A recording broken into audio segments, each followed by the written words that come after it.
ကိုစား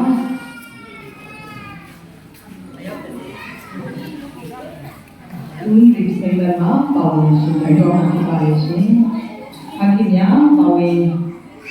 ဒီလိုပါမယ်။ဇမ်ဘိုက်ကတော့သုတ်တန်ချန်ခန်းကြီး73အပိုင်းငယ်တင်မှာ30ဖြစ်ပါလေ။သုတ်တန်ချန်ခန်းကြီး73အပိုင်းငယ်တင်မှာ30ဖြစ်ပါရရှင်။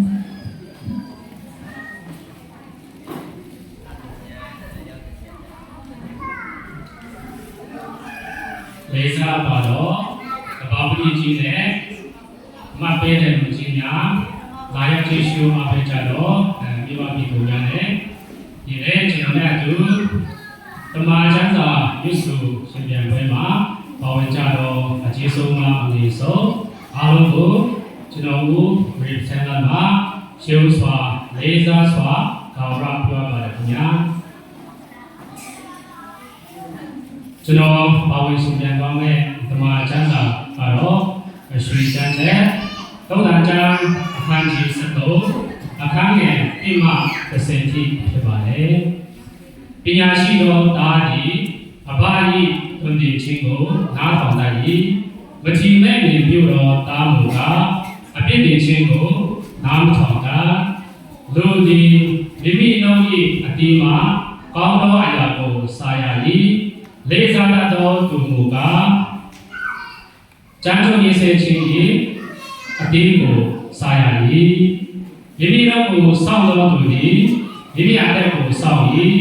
မိမိတို့ကိုကြည်ကြည်ဖွင့်တော်သူကပျက်စီးခြင်းတို့ရောက်တတ်၏ဤတော်သူသည်အဘယယာကိုနာတောင်းတ၍ရတာလုံလဝရိယပြုတော်သူကမိမိအလိုဆန္ဒပြည့်စုံရ၏ဖြောပတ်တော်သူသည်မုန်းတာစကားကိုမုန်းတတ်၏မတရားသောသူက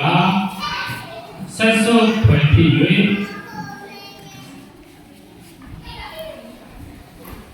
ရှင်းကြောင်းခြင်းတို့အဆက်ဖွယ်ခြင်းတို့တောင်းတတ်၏ထောက်ပါခြင်းတရားသည်လမ်းတော်သောသူကိုစောင့်တတ်၏ဒုစရိုက်တရားမူကားပြည့်စုံသောသူကိုလေတတ်၏အလိုစင်းရဲလည်းနဲ့ရတဟန်ဆောင်သောသူရှိ၏အလိုရတလည်းနဲ့စေရဟန်ဆောင်သောသူလည်းရှိ၏စေရတသောသူသည်စေဥစ္စာစေရတသောသူ၏စေဥစ္စာသည်အသက်ရွေးရာဖို့ဖြစ်၏အသက်ရွေးရာဖို့ဖြစ်၏ထောက်ပါတော်သူ၏အလေးနှင့်ရွှေလန်းတတ်၏မတရားတော်သူ၏မိခွဲ့မူကား